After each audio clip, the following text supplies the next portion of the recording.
Welcome, everyone, to Working People, a podcast about the lives, jobs, dreams, and struggles of the working class today. Working People is a proud member of the Labor Radio Podcast Network and is brought to you in partnership with In These Times magazine and the Real News Network. This show is produced by Jules Taylor and made possible by the support of listeners like you.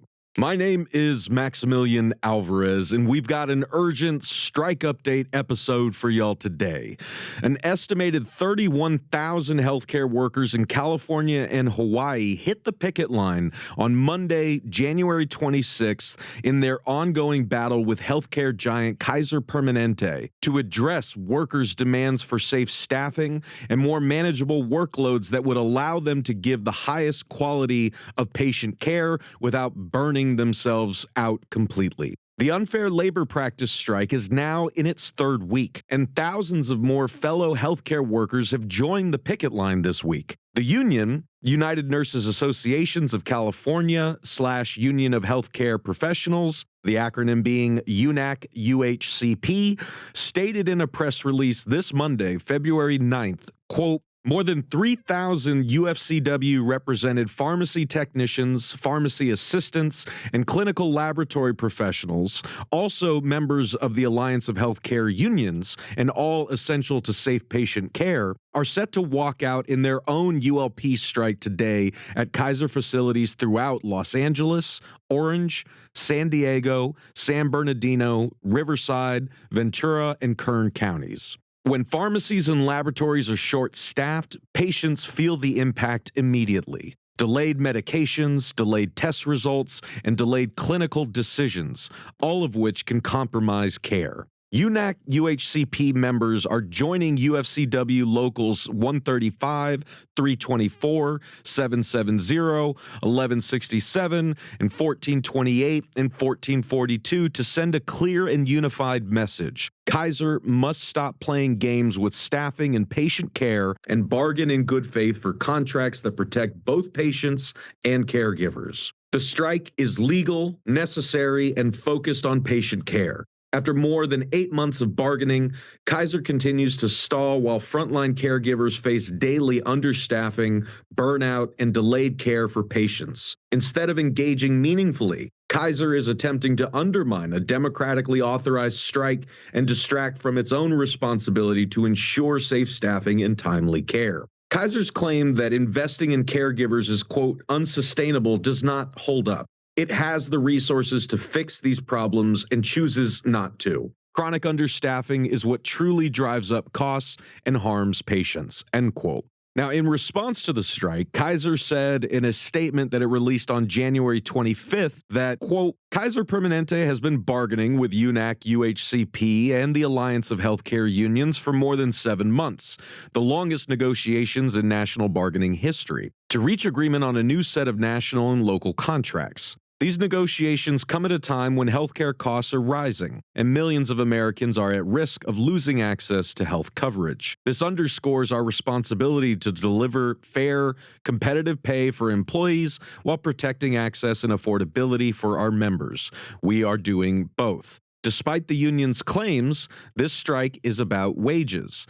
This open-ended strike by UNAC-UHCP is unnecessary when such a generous offer is on the table.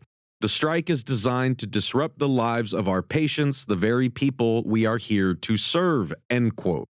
Now, you can read the full Kaiser Permanente statement and the union press release in full using the links that we provided y'all in the show notes for this episode. But in today's episode, as we always do, we're going to take you straight to the front lines of the struggle so that you can hear directly from the folks at the center of it. And I'm so grateful to be joined on the podcast today by Sanayo Kondo, a physical therapist at Kaiser Redwood City in Northern California, who is also on the bargaining team for her group. And we are also joined by Katie Gonzalez, an outpatient registered nurse at Kaiser who works in OBGYN care and is on the board of directors for UNAC-UHCP. And we are also joined by Lucky Longoria, a registered nurse who works in pediatrics at Kaiser Downey in California and who previously worked as a travel nurse. Thank you all so much for joining us on the show today, especially with everything that is going on over there. I truly appreciate it, and I know time is of the essence, so I wanted to start with a quick round around the table and ask y'all to first introduce yourselves a bit more. Tell our audience about yourself and the work that you do and why you are on strike right now. My name is Sanayo Kondo. I'm a physical therapist at Kaiser Redwood City in Northern California. I work with patients and help them recover from various illnesses and injuries, surgeries, strokes, brain tumors, etc. I'm on strike primarily because of staffing and burnout, as you mentioned. It's gotten more and more difficult for therapists to be able to see their patients and help them in their recovery journey. I've been a therapist at Kaiser for 18 years, and I can say I've really seen the care model change quite a bit over the years. You used to be able to get in to see your provider relatively quickly and get back for a return appointment relatively quickly. But that model has changed a lot, where now patients are having to wait weeks to months to get in to see their therapist, because Kaiser measures itself on how quickly they can get the first appointment in. So you can get your first appointment, but then what you find out at that appointment is, oh, well, we can't see you again for 4 weeks, 6 weeks, 8 weeks. And when you've had a knee surgery or a back surgery or a stroke, there is a small window of time when you need to be getting in those appointments to have the maximum benefit for the patient's healing. And so it's not good for the patients. They're not recovering. They're not getting to see their provider as frequently as they should be. But then on top of that, on the other side, on the provider side, they got into this profession to help patients. And when they have to look at their patient and say, I'm sorry, I don't have another appointment to see you for another 6 weeks, that is really difficult and causes moral injury for the therapists themselves. And being told by their managers, well, just tell them they don't need to be seen for another 6 weeks and that's fine. That's what they need. It causes a lot of distress. And so we're seeing therapists leave because of that, or sit in their car and cry before going into work because they don't want to have those conversations with their patients. So I'm Katie Gonzalez. I'm on the board of directors for UNAC UHCP. I represent 40,000 plus of our members proudly. And I'm also a registered nurse. I've been a registered nurse for 27 years. 11 of those years are at Kaiser. And I could tell you there's been a huge shift from when I started with Kaiser to where we're at now. It's definitely not the same. It's not the same employer. It's exactly what my colleague just talked about. I work in outpatient, so there is a huge problem with access. I work in OBGYN, and we get patients calling us every single day, wanting to get in to see a provider, and we tell them every day, sorry, but we don't have an appointment until like 3 months. We're just getting you. And honestly, I'm not okay with that. And if it's a patient that has pelvic pain that needs to be seen sooner, we have to send them to urgent care, or we have to send them to the emergency room. The urgent care has become an extension of the clinics. It's basically, and the urgent care sees over 1,000 patients a day at Downey. I mean, that's the norm at Downey. They see over 1,000 patients a day. It's not an exaggeration. Again, patients, new members can get their first appointment, but to be seen by their provider, it's a big challenge. So I'm fighting, and it's not just about the access. We're fighting for more staff. Kaiser has the resources. They have the money. Okay, they have close to $70 billion in reserves, and we're asking to hire more nurse practitioners, more physician's assistants, more midwives. Our advanced practice providers are currently double booked. That's their normal template. They're double booked, but they're also triple booked at times. And so we want to input on staffing. That's actually been our number one core issue, is we want to input on staffing. The second reason why I'm out there is because Kaiser's not saying in the fine print that they want to take away pensions and they want to decrease rates for Northern California brothers and sisters that joined our union 2 years ago. These are people that have worked for Kaiser for many years, but they joined our union. They're nurse anesthetists, physician's assistants, nurse midwives, child life specialist, therapist. And basically they're told that, hey, you joined, we want to basically cut part of your pension and decrease your wages by 20%, which is unacceptable. I've rounded with hundreds of RNs. I said, even though they're not coming for us right now, if we allow this to happen to one member to have their pension taken away, they will come for us later. So I've been able to mobilize a lot of people on the strike line because injury to one is injury to all. Hi, my name is Lucky Longoria. I am a pediatric nurse at Kaiser and Downey. I'm inpatient. I have been a nurse for about 15 years. 7 of those years I spent as a travel nurse. So I got to see an array of different hospitals, and Kaiser Downey specifically was always my dream. So I will echo what Katie said. It is not the same Kaiser that I met. I dreamed so hard of landing at Downey, of being there for the rest of my career, of making that my permanent job. And then I got here, and within a year of me getting hired, we were in a battle for our careers, of our careers. We, when you come into a job and it's your dream job, you're expecting to land somewhere soft. You're expecting to land somewhere that feels like family, and it does. I wasn't expecting to land and hit the ground running, preparing for the fight that this is. I know that out there in the media, Kaiser's pushing, that this is all about the wages, and that couldn't be further from the truth, because I can survive with less money. I cannot survive if a mistake is made because staffing is not appropriate to the level of care our patients need.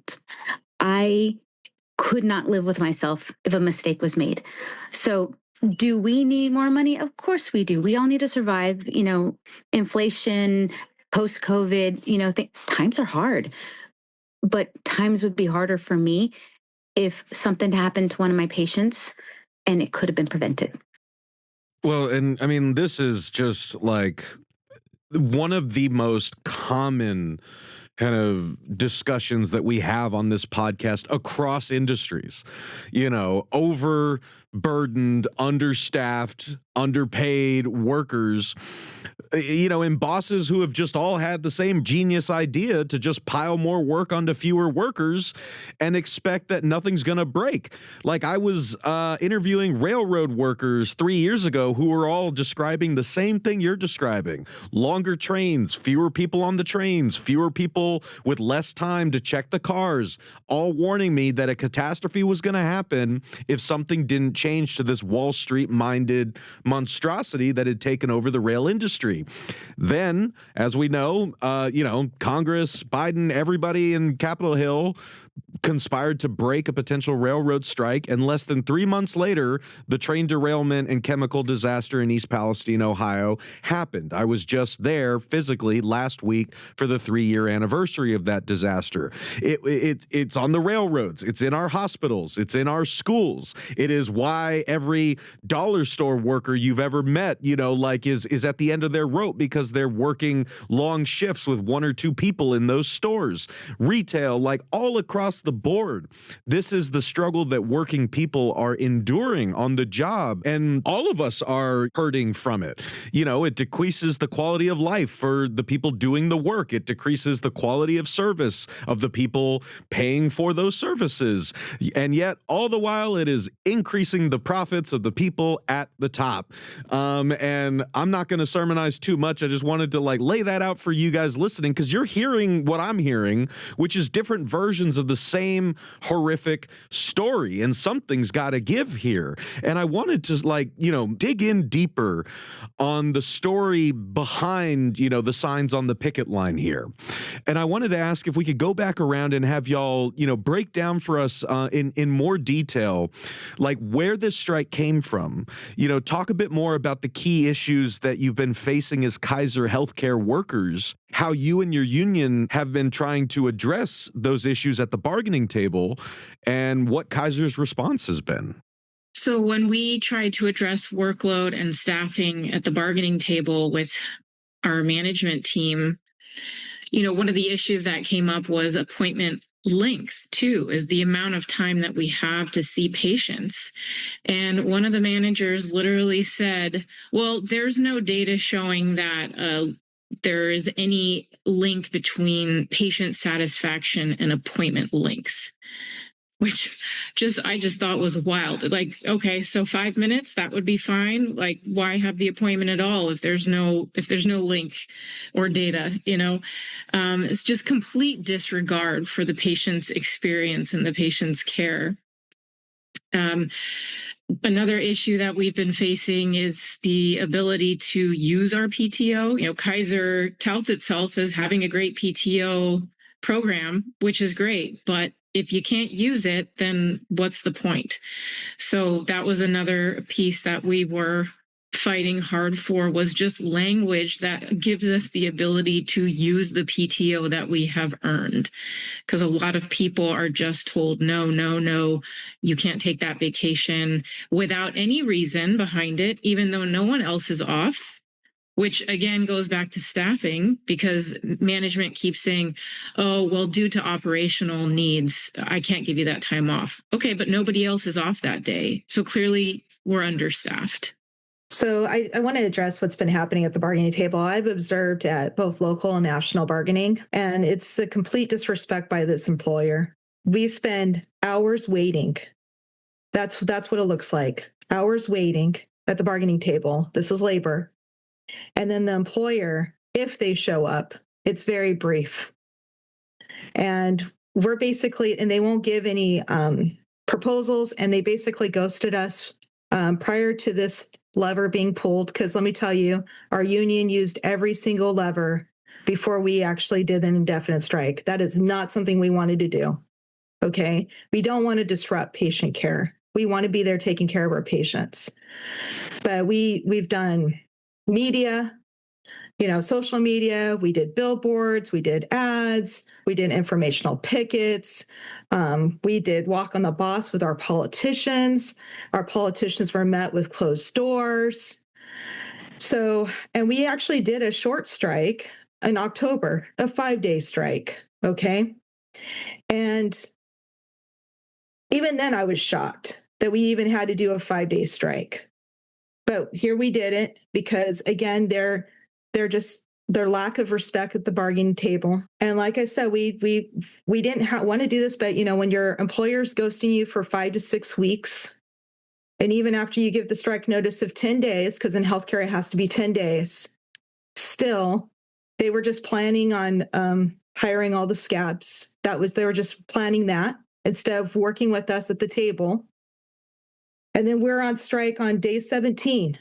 And finally, on day 17, they're at the table, right? For all 15 books. But you know what it took? It took UFCW to join us for 3 days to really shut it down. It was our pharmacy techs, our pharmacy assistants, and our clinical lab scientist. And they've joined us on the strike line for 3 days. And let me tell you, it's been a huge energy, like it gave us a surge because, after 2 weeks of being on the strike line, let me tell you, I'm going to be honest with you. As a registered nurse, it feels demoralizing to have to be on the corner to try to, let the public know that the nurses and the healthcare professionals are out here. We want to be inside taking care of our patients, but our employer left us no choice. I mean, they literally left us no choice. And, when you have a CEO that makes $7,500 an hour, I'm just going to come out and say it. I mean, their profits have expanded since our last contract, and we accepted a subpar contract during COVID because we didn't want to have to strike during COVID. Okay, it was 2021 was the last time we did our negotiations, and we accepted, even though we were the healthcare heroes that risked our lives to go to work. And let me tell you, a lot of our healthcare providers, even today, still have PTSD over that. They do. It's very true. We've sacrificed, but yet we continued on. But now I'm at the point where, I've personally survived cancer. I've survived working through COVID. I'm going to survive during the strike, but it is hard. It's very difficult. I know we're going to get into that. But it's really difficult knowing that this employer has the resources, but they're not willing to resource in the staff and our patients, the members that we already have. They're expanding in all these other states, and actually it's typically right to work states. The latest one they're expanding in is in Nevada. They're expanding right now. But they've been, they're growing. They're clearly not in trouble. And let me tell you that we have a very symbiotic relationship. We do want Kaiser to sustain and survive. None of us wants Kaiser to go under. We would all love to retire with Kaiser one day, and we're all patients of Kaiser.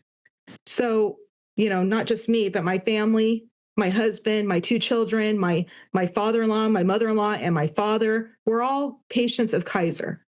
So we want Kaiser to be successful, but I think at this point we're tired of being exploited. I think that's the underlying theme in America right now, is we're tired of being exploited. Right now, there's teachers. I was just on the phone call with my teacher friend yesterday. We've been best friends forever. And she's like, they're trying to get a feel whether or not they're going to go on strike because they're not even getting cost of living raises. And right now, currently in California, San Francisco, teachers are on strike. UTLA, the teachers union in Los Angeles, they just did a strike vote. And it's the same thing, like you were saying with the railroad workers. It's like doing more with less. They're doing it for their students. We're doing it for our patients. We're trying to keep up with the cost of living. And the people on the top are making they're making the bulk of the wealth, right? At the expense of our backs, our blood, sweat, and tears. So, and these are professions that are dominated by women. And I think women are like saying, we're fed up.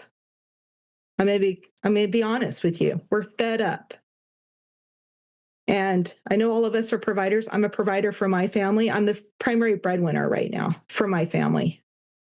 So there's a lot of frustration with us, constantly sacrificing, and it is moral injury.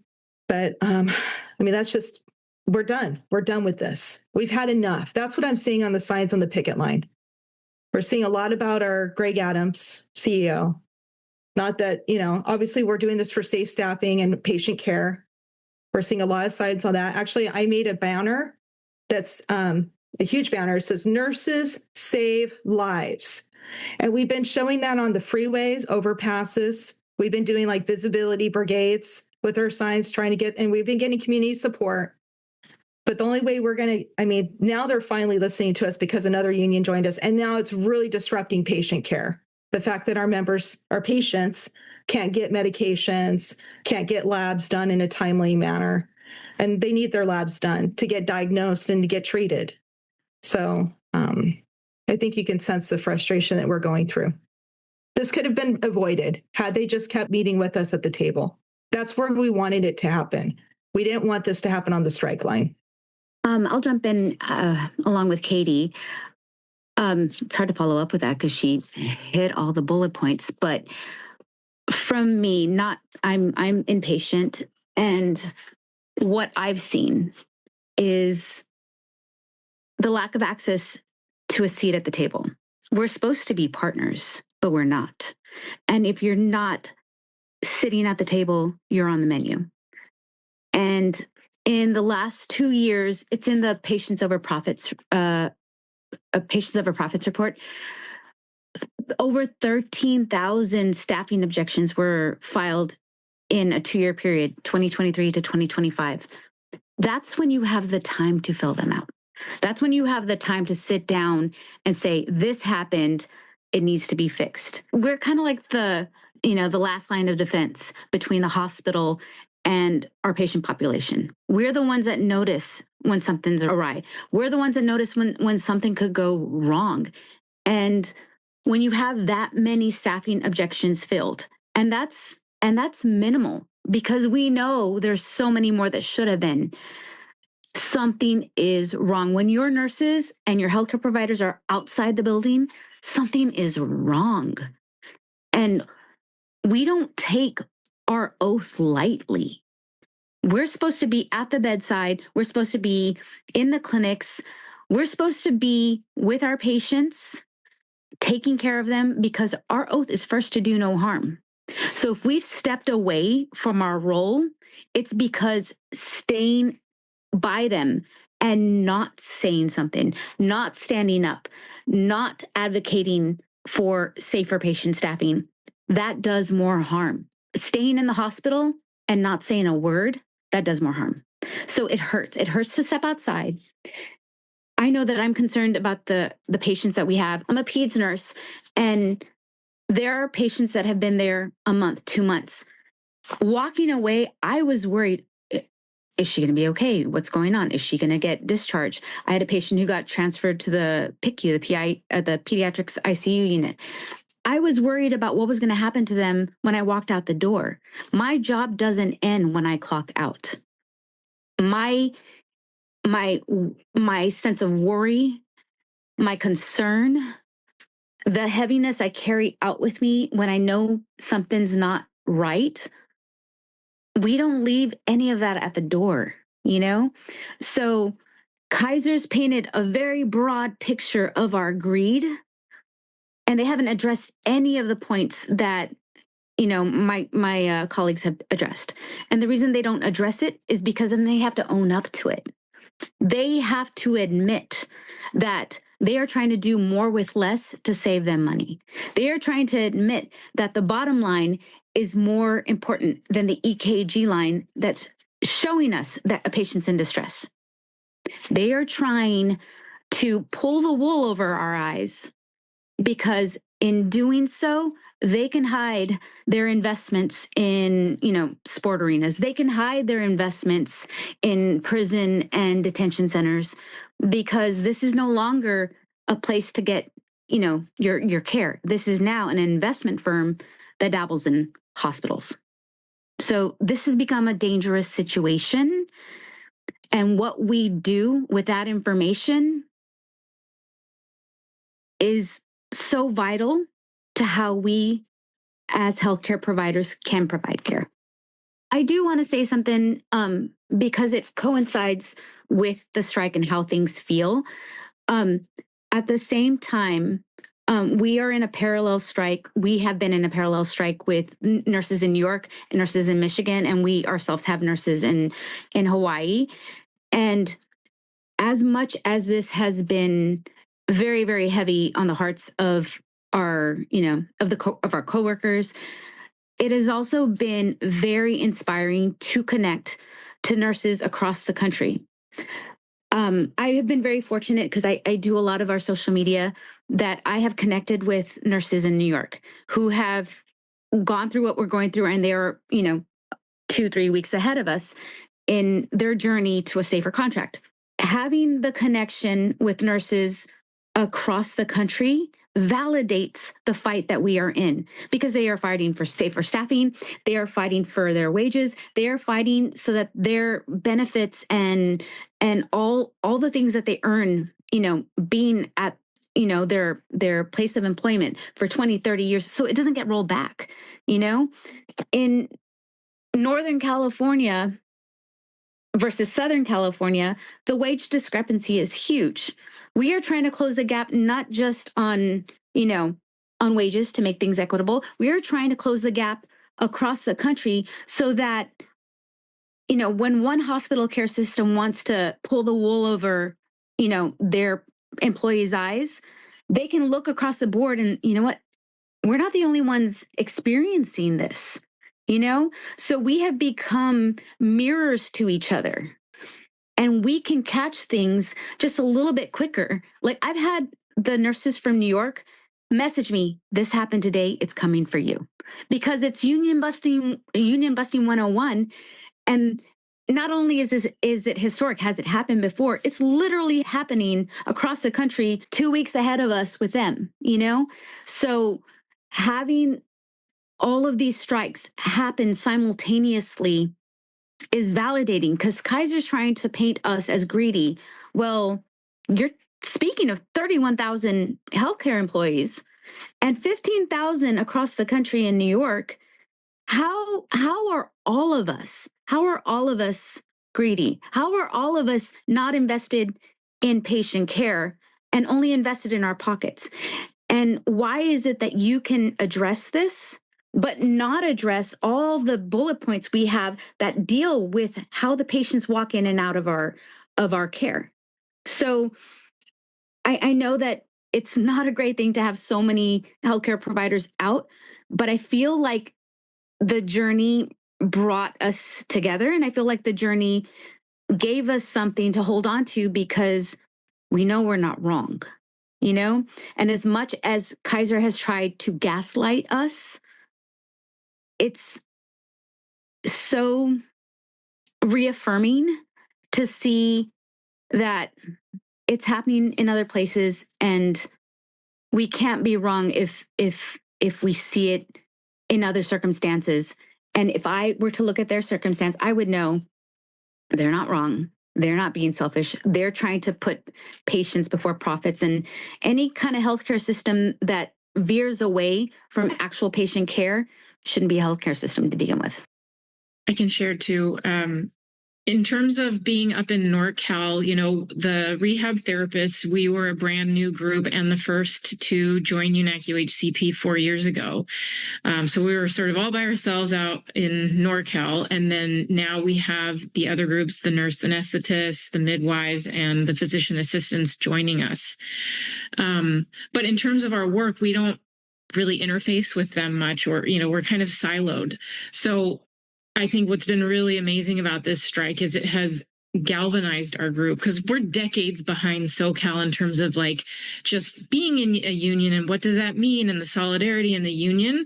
But I think being out there on the line and talking to a PA or a CRNA or a midwife or an acupuncturist, like that we share the same issues and the same staffing concerns has been this amazing shot in the arm that I think has helped fast forward us and gotten us, you know, past the feeling of newness to have all these strikes and being out on the line together. And it's truly been heartwarming. And then also having members of the community come up and drop off, you know, donuts, and even doctors giving us food and community members bringing us. They brought us, this one guy drove up and dropped off 5 boxes of pizza and I almost cried, you know, so just those are brand new experiences to us. And it's been amazing and it's really brought us together. And I think it's just going to, that solidarity is just going to grow from here for us in NorCal. So it's really exciting.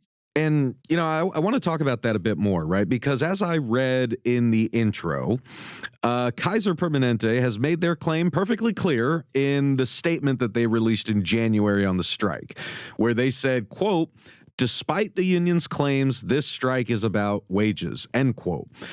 I wanted to give each of y'all a chance to respond directly to that and, you know, explain a little more to listeners, like how the strike itself, the demands at the center of it, the working conditions, like how all of this is tied back to patient care and to the healthcare system that we all expect to take care of us when we're sick or need care.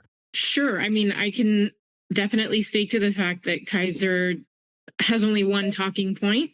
And that one talking point is about wages, because they don't have answers nor want to discuss any of the other larger issues.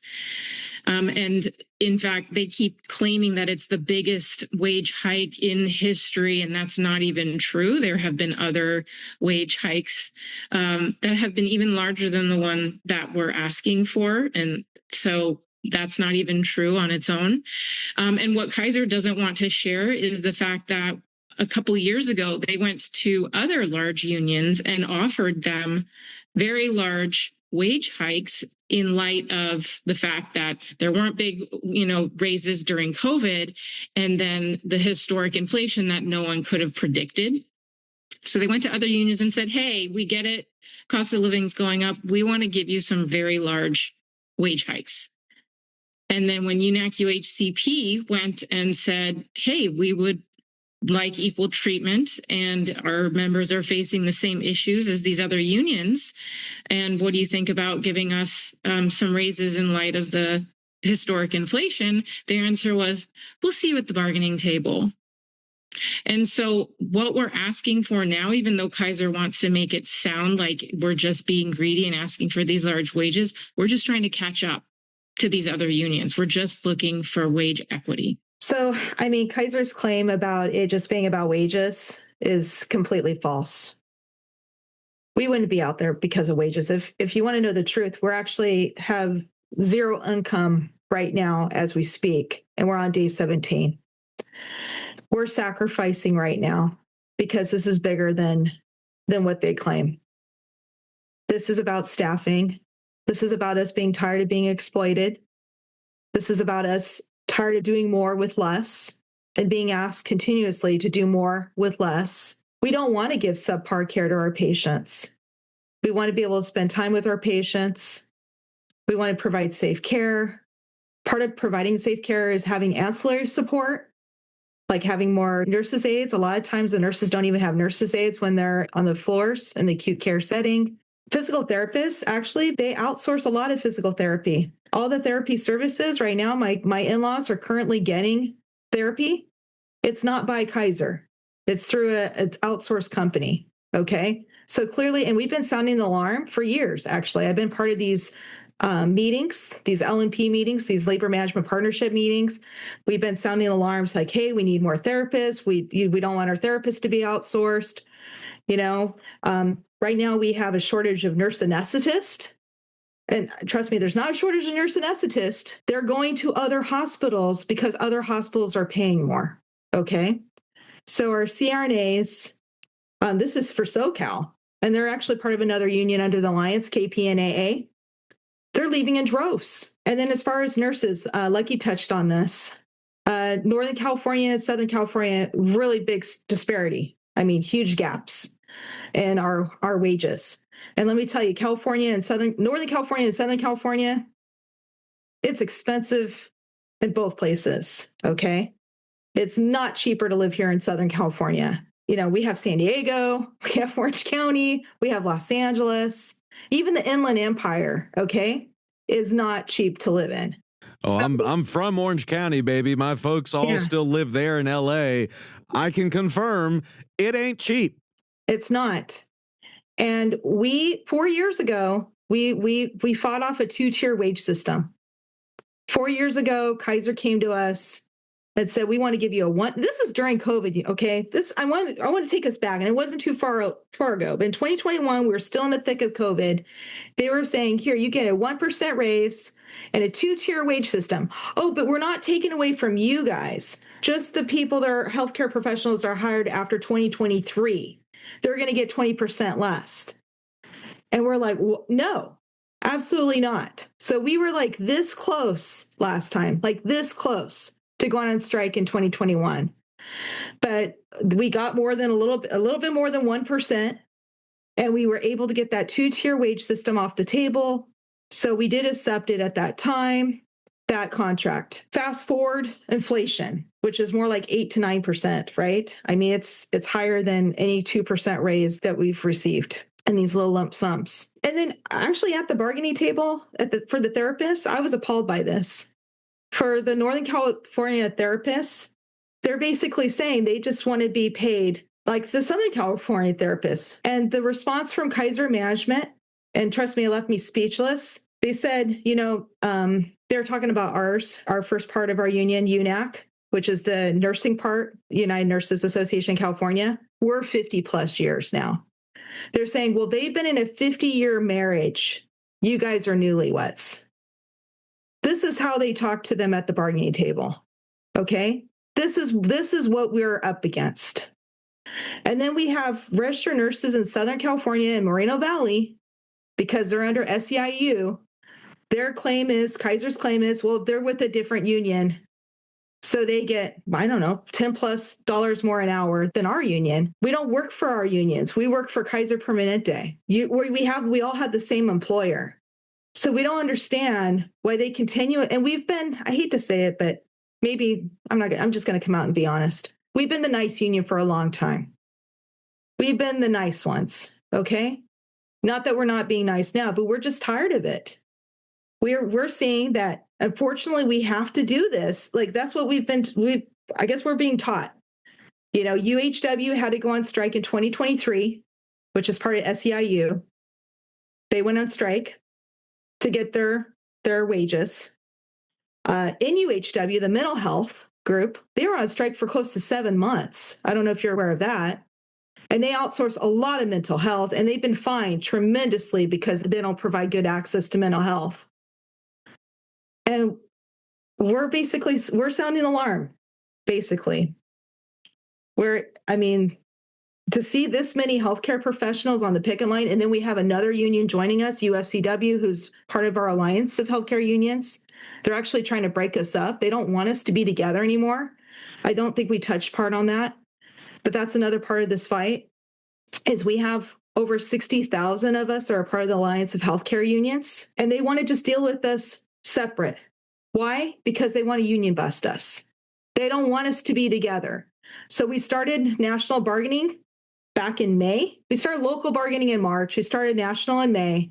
And now that Kaiser's saying, we don't want to deal with you on the national level. We just want to deal with the local. And we're like, wait a minute. We've been at the bargaining table for national bargaining for months. I mean, this is the employer we're dealing with, okay? And basically everything we love and hold dear is in that national agreement. Our pensions in there, our medicals in there, our education times in there, our, Ben Hudnall, which is like education stipends that we can get. Our partnership language is in there. I mean, everything that we hold dear is in that national agreement. Our across-the-board wages are in there. But they don't want to give everybody the same across-the-board wages. They want to be able to basically deal with each union separate, because they know we're weaker if we separate. They want to divide us. This is all about union busting. Actually, this employer, to be honest with you, I have a hard time wanting to work for this employer, because instead of meeting our union at the table, they've been sending these nasty messages, nasty emails to us. On one side, they're saying, oh, it's, you can't bully your fellow employees. They're saying, but they're being a huge bully to us when they say, hey, if you go on strike, you might not be able to come back right away, and you got to ask for permission. This is the weekend before the strike. You'll have to ask permission of your manager and they may or may not let you come back right away. Right, Lucky? I mean, it was repulsive. And then, of course, our members are freaking out because they're like, but they can only afford it. None of us can afford to do this indefinitely. None of us can. I'm the breadwinner of my family. I'm the primary breadwinner of my family. My husband's been on disability for 2 years. He's a police officer. I have 2 children. I actually have I have 3 seniors living with me, my in-laws and my dad. So we have, family of 7 living in my home right now. And none of us can afford this, but I can't work for an employer without our contract. I cannot cross that picket line. I know I'm on the right side of history on this one, because again, I'm willing to sacrifice. And a lot of our members are doing this right now. We're sacrificing because we know what's right. And we've had enough of it. And this employer has a lot of resources. They have a ton of resources. They're trying to play the game of outlasting us with all their money. But we have a lot of spirit. We have a lot of fight. And I mean, we're willing to do whatever it takes, but hopefully we can get to an agreement sooner than later, because our patients are suffering right now. They're suffering. We're hearing about it right now. We're hearing about bad things that are happening in the hospital. We're hearing about long wait times for their labs or their to get their medicine. We're hearing a lot of stories, and we just want to come back to work. Kaiser can correct this. We just want them to fix it, and we're willing to work with them. I mean, I still want to work for Kaiser despite all this. I'm hoping that we can get through this, but it is a little bit tough right now to work for this employer. I know that the question right now is, about Kaiser and how their, talking point has always been wages. And we list off the myriad of concerns we have, and we can keep listing our concerns till we're blue in the face. But I need to take it back just for a second. And it's not something I normally, dwell on, because staffing, patient safety, that's my priority. But I'm going to wheel it back just for a second. So what if wages are important to us? And why shouldn't they be? We are in a pink collar job. We are predominantly female. So it's like, oh my gosh, the audacity of these people to ask for what they're worth. The audacity of these people to want to get, compensated for caring for people. Why? Because caring for people has predominantly been a female task in the home. So when someone's a wife, like Katie is, when someone's taking care of their ailing parents, this is a job that women have always taken on. And it is this unpaid labor that keeps the households of this country going, And when Kaiser puts it out there that we're greedy, that our only focus is money, while in their back pocket, they're sitting on $66 billion in reserves. How do you even sit on $66 billion in reserves? You can't. There's no way to even spend that money in a lifetime. So if we're not even asking, if we're demanding what we deserve, what we should be compensated with so that we can live without having to work 2 or 3 jobs to survive, why is that a problem? Why is asking for what we're worth a problem? It shouldn't be. And I am so tired of having to pretend like me making a living isn't important. Like me paying my bills is important. I understand that people, are under the assumption that, nurses, they're sitting on fat paychecks. Yes, we make a good paycheck, but in the economy that we're in, even our good paychecks don't make all ends meet.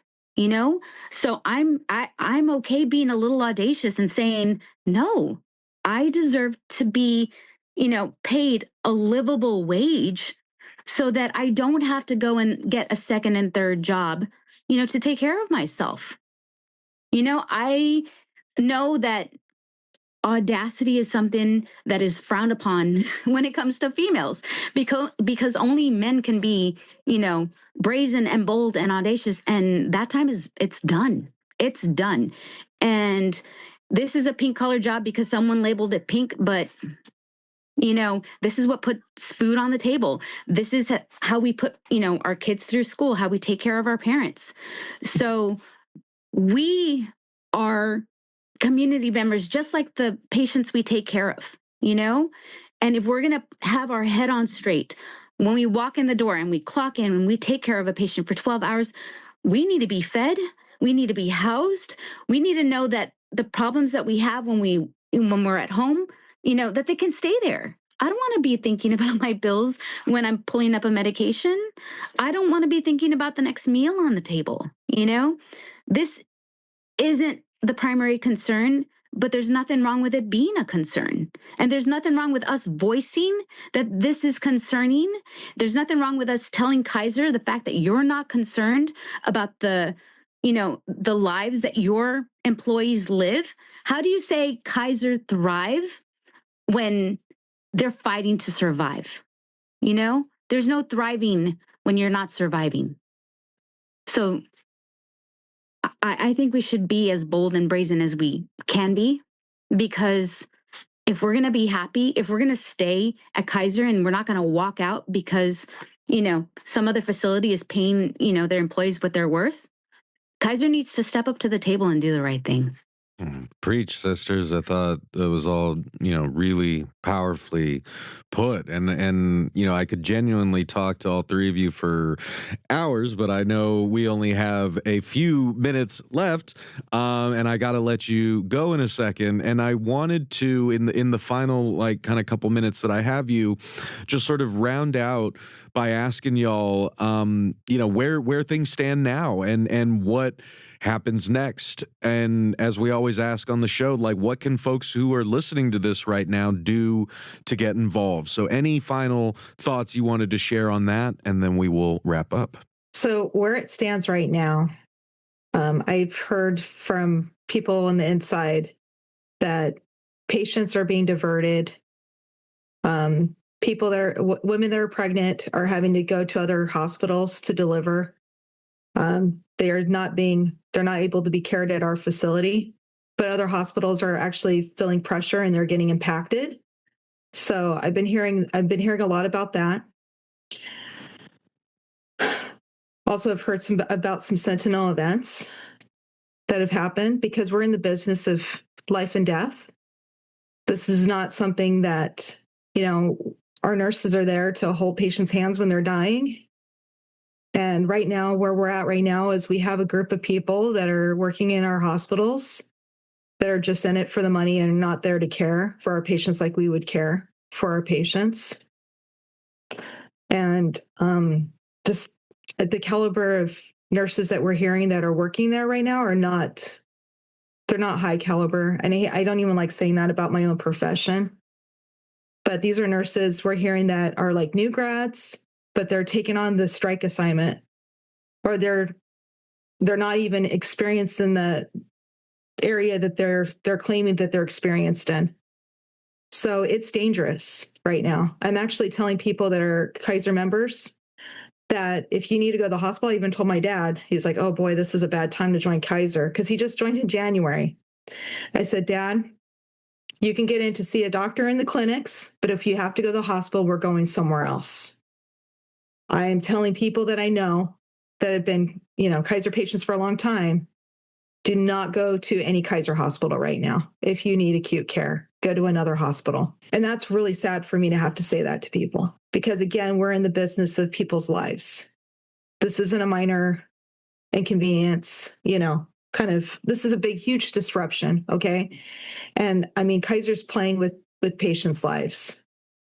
So I want to be clear about that. Some of our politicians have been speaking up. They've joined us on the picket line. We've had patients join us on the picket line. Right now, I guess we're asking our community, our patients, to call membership services and complain. But then what we're hearing right now is that they can't even get through to make a complaint. I'm still waiting for Gavin Newsom. I'm going to call him out right now, our governor. And I like Gavin Newsom, but he's been radio silent since we've been on strike and even before we went on strike. But our senators have been speaking up. Senator Padilla, Senator Schiff. What else more can we do? So, I mean, I would hate for another union to have to join us on the picket line. I would hope that Kaiser can wake up just by this week of having UFCW join us and say enough is enough on their end. Like they're done. So thankfully, I'm cautiously guarded. But from what we're hearing is all 15 tables are back. They've been called back to the bargaining table. So I'm hoping that we're having real discussions to resolving, to get to a fair contract, to get to these tentative agreements so we can move on, because we all want to come back. I haven't talked to a single healthcare provider that's happy that we're not with our patients. So what else can we do? I don't know. You're sounding the alarm, and we appreciate you interviewing us today. We've been doing other interviews, and thank you for sounding the alarm and helping for us to have our voices heard, because Of course, the media is driven by, our conservative administration right now, and they're not telling the truth. They're not projecting our voices as much. They're starting to a little bit, but I feel like because of our administration, we obviously know we don't have the support of our federal government, but it's going to take just the ordinary citizens rising up. That's how any change happens. So ordinary people speaking up, saying this isn't right. Kaiser, please take better care of our healthcare providers so they can take better care of us. I think that's what's really going to be the catalyst for change. And I have seen a shift in our country, not just on political stuff, but there has been a shift of more people, ordinary people, saying, "Hey, what I see is not right," and they're speaking up. People that never spoke up before. So I think that's what's going to take. Well, I'm far from ordinary, so let's see. No, I want to echo what Katie said about using membership services. Calling Kaiser, calling them out. I think that's really important. But on top of that, especially if they're having trouble getting through, communicating to anyone at Kaiser, use your social media. Because we could not do an economic strike against Kaiser because they're so big. Their pockets are deep. But what we can do is shed light on what their practices are. And there are so many patient stories right now starting to circulate via social media. So if you see a story, like, share, repost, keep the conversation going, because we are an earworm. We cannot fight Kaiser where they're at. We can't, because they've got money, and we're a union. And even though we seem big, there's more money to be had when your practices are a little shady, and we're doing things by the book. And it's hard to do things by the book when the person you're fighting disregards the rules. They're not dealing in truth, they're dealing in half truth and misinformation. So the only way that I see to counteract what they're doing is to keep the stories out there. And if the stories aren't being covered, we need to cover them ourselves. We need to share them ourselves. So having a platform like yours, having a platform on any kind of social media, it keeps the story alive and moving. And that's what we need, because I've run across people who said, "Oh, I'm so glad y'all got past that from our October strike." They think everything is over and that was in the past. I got congratulated that the strike was over, that we got, what we needed. And that's far from the truth. And the reason that they think that is because it died down and it wasn't in the news anymore, if it was even being covered completely to begin with. So I think hitting Kaiser where they can't protect themselves in their reputation, because they can pretend nothing's wrong, but pretending only lasts for so long. And it's going to start affecting them when people start pulling their memberships and go somewhere else, and do I want that? No. But is it necessary for, patients to get their safe care to maybe go somewhere else? It might have to. We might have to rebuild, and maybe we can rebuild it better.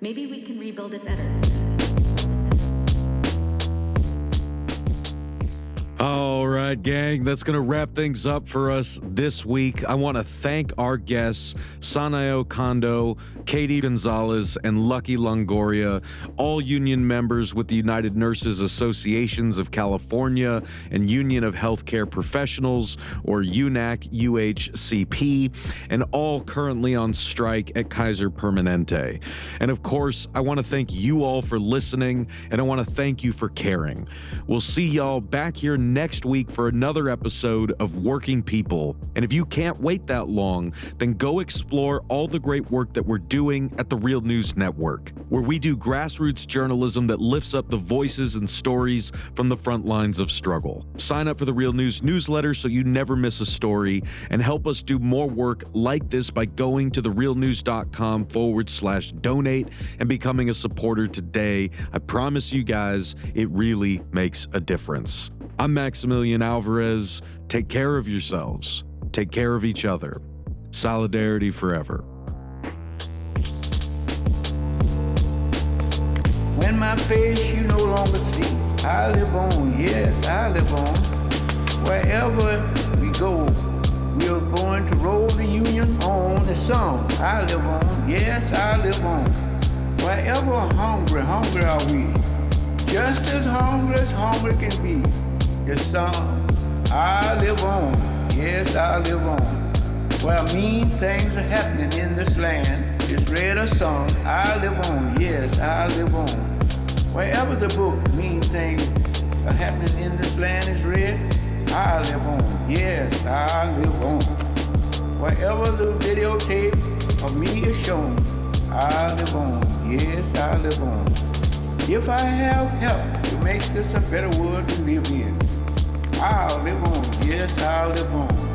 When my body is silent and in some lonesome grave, I live on, yes, I live on.